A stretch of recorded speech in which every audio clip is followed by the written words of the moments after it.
Yes, very well. Welcome to the show. Listeners, you're in for a treat. We got special guests on my radio show and podcast today. I'm very pleased to introduce, firstly, with me, Ella Clayton, who's an East London singer-songwriter with me here in the UK. Well, great to have you with me. How are you today, Ella Clayton? I'm very well, thank you. Thanks for having me. Yes, it's good to have you on board. Now, your musical journey, how did that commence for you? Was it something that happened earlier on, in your life? Yeah, I grew up surrounded by music at home, both sort of on the radio and CDs in the car.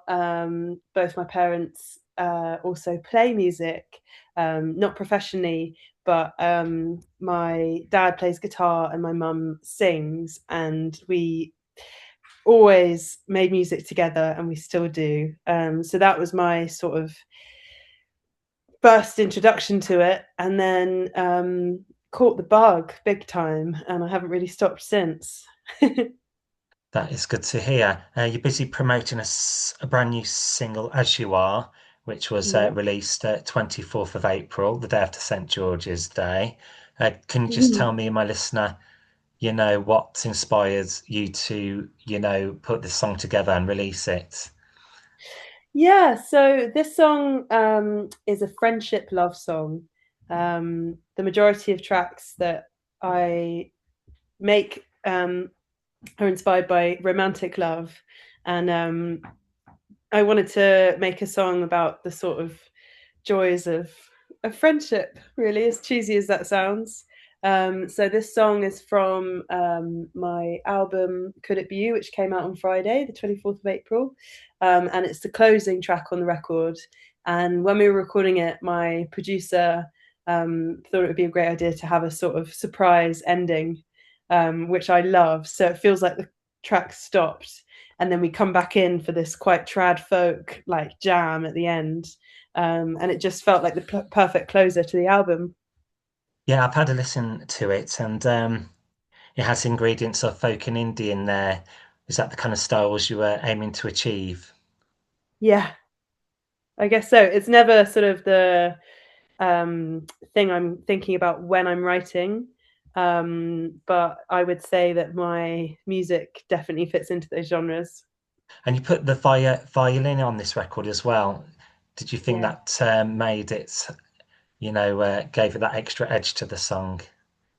Yeah, I mean, I've been playing with Gilo, who is an amazing cellist and engineer and string arranger. And they asked years ago if they could arrange strings for my album. And we're really good friends, and I'm so happy that it could work. And honestly, they did such an amazing job. So it's just one cello and one violin played by Athena Walker. And we've layered up the tracks loads, so it sounds really full and rich. But a lot of that end section is improvised as well. And this is one of your lead singles taken from your new album. What's the new album called, and how many tracks feature on it? So it's called Could It Be You? It's 11 songs. Nice, good figure 11. Yeah. And what was the experience like recording? Could it be you in like a studio environment? Oh, it was amazing. I mean, the bulk of it was recorded in 3 days. We tracked all of the rhythm section live. So we were lucky enough to use George Ezra's studio that he'd just finished making, and sort of snuck in there before they started renting it out. And he, yeah, generously lent it to us for 3 days, which meant that it was an incredibly intense experience. We did 12 songs in 3 days, 11 made the cut, and just glorious long days in the studio. Like, I'm talking like 12, 13-hour days, just trying to make the absolute most of the opportunity we had. And I'll never forget it. It was wonderful. Memorable then. Yeah.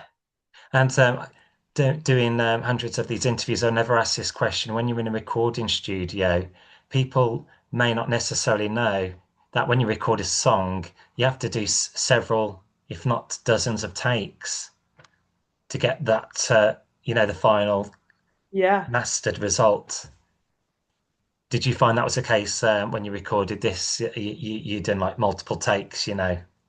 Yeah, it's funny. The songs that I expected that we'd get done really quickly, um, mainly because, I was so kind of comfortable with those ones. Like some of the tracks on the album I wrote several years ago and have been playing live across the UK for several years. So I expected those ones to be the easiest to record. And then there are a few songs that were less kind of well worn. But actually it was the opposite of my expectation. And I think when there's, certainly for me, like pressure to do something, because I don't know, if a song lives in the sort of live performance world, um, it just is whatever it is whenever you play it, and there is a difference in how you experience that with a sort of red light recording button on. Mm. Sometimes suddenly there's just this pressure to make it the best possible version that you've ever done. And so I did find there's a track called Tell Me Something, and that's certainly like the simplest in terms of production. And that was the only song on the record that I just had a big cry at because I was just like, I can't believe that it's just not as good as, it could be. And it sort of rested on my shoulders.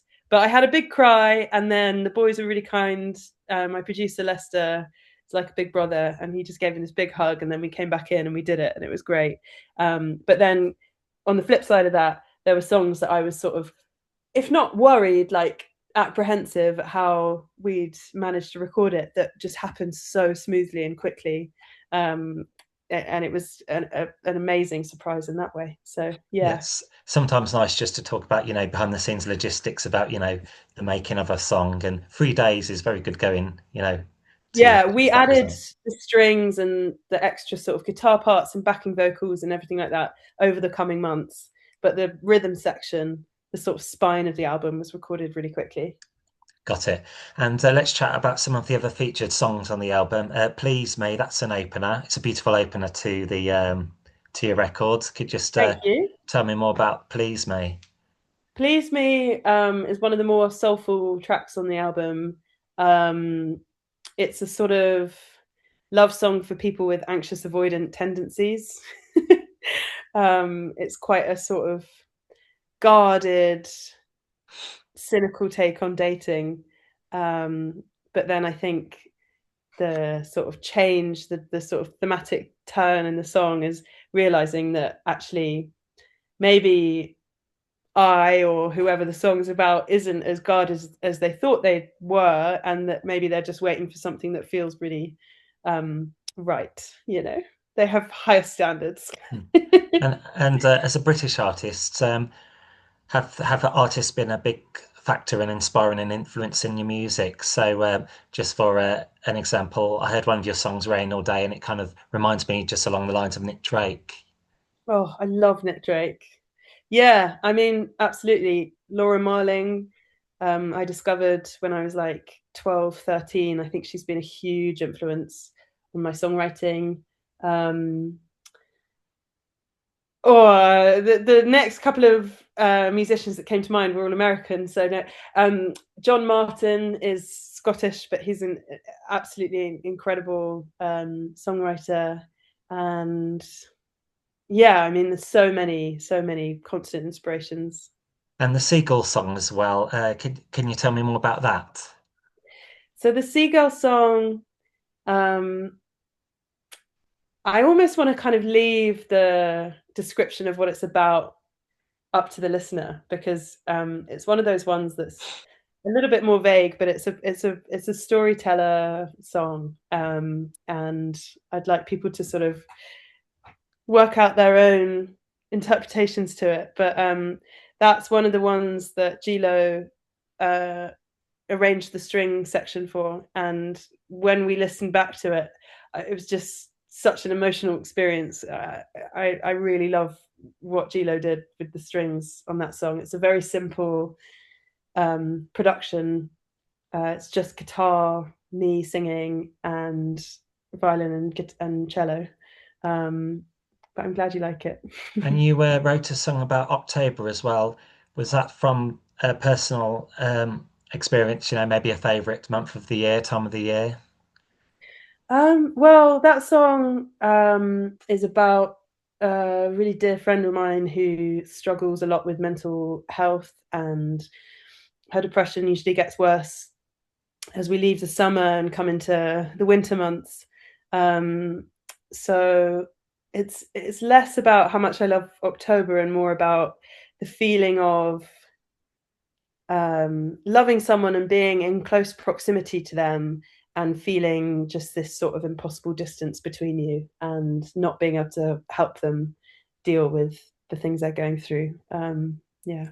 That's interesting because you hear a lot of songs about September, September songs, but not so much October. Yeah. Cool. And the cover for your album as well has the picture on the wall there. Would you say you have an eye for art? Yeah. So some of the paintings behind are mine. And I was making a lot of these like cyanotype prints, where you treat the paper with chemicals and then you put whatever you want printed on top of it and leave it out for the sun to sort of make its mark.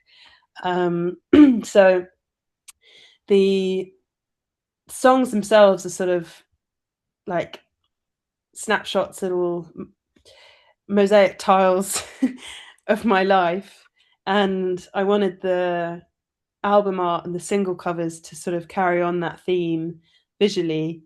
And so we were trying to figure out ways of having my artwork and yeah, my paintings and my prints behind me in different ways. So That's a nice touch to hear.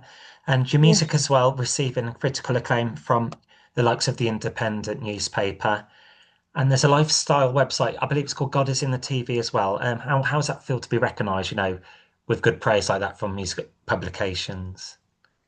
Yeah, it's a funny one. I'm really grateful. I've had a couple of album reviews through from Clash and from um, uh, Louder Than War and a few publications like this, and it's amazing to feel understood and to make a body of work that someone has clearly spent a lot of time with and given a lot of thought to their writing. Um, it's a tricky one though, because you don't want to sort of take in too much of the positive criticism or negative criticism to the extent where that kind of clouds writing for your next project. But I'm just, the main feeling is gratitude, because it's lovely uh, to make something and for someone to take it seriously. That's good. Do you have any social media platforms or websites where people can, search for you, find out a little bit more about you, plus any future gigs or concerts on there? Yeah, so my website, www.ellaclayton.com, has a link to my live gigs and also to buy my vinyl, which is a 12-inch Eco Mix vinyl of the latest album and also my first album, Memorations. I'm on Instagram, TikTok, YouTube, Substack. Substack is great. It's my sort of newsletter. It's my sort of most favored form of communication. And you can add your name to the mailing list. But generally, I post pretty frequently on all of the social media blah de blahs, and you can just search Ella Clayton, and you'll find me there. And how do you find, are you on TikTok at all? And if so, how do Yeah. you find that? Yeah. I think it's a really good tool to reach people around the world that I might not encounter otherwise. I use it too much. So I think my relationship with social media is constantly trying to use it to sort of my best advantage, but without getting sucked in too much because I don't think it's very good for me or for any of us. A good balance for your well-being then. Yeah. Got it. And we usually, well, sometimes we finish the interview on a nice-hearted note. We do a game where we do like 50-50, this or that, one or the other, where I just give you two options and just select the one which is like applicable to you. And if it's not Okay. applicable, you just say pass. All right, Okay, let's do it. we got a good one for you. The first one's reading a book or listening to an audio book. Ooh, reading a book, but I do love listening to audio podcasts and stuff like that. But yeah, nothing beats reading a book. That's good. Also, my next one is roller coasters or water slides. Water slides. That's good. Ooh, Can't beat a bit of water slides. no. And next one is, do you remember those Rice Krispie kind of cornflake treats you get? Yeah, Uh, definitely. Yeah. we have like in, a cake stand, you have a milk chocolate one to pick from or a white chocolate one. Which one would that be? Milk chocolate. Yes, I had I one like. today. Oh, nice. Yeah, I do like sweet chocolate. Like, I'm not a fan of dark chocolate really, but I find white chocolate a little bit sickly sometimes. Yeah, good choice of milk chocolate. Well, Ella Clayton, I think that's everything I wanted to ask you for today. That wraps up another great interview. And I advise the listener to check out your new single and album as well. And wish you the very Thank you best very much. with your musical journey going onwards. Okay, Ella Clayton on today's show. Thank you.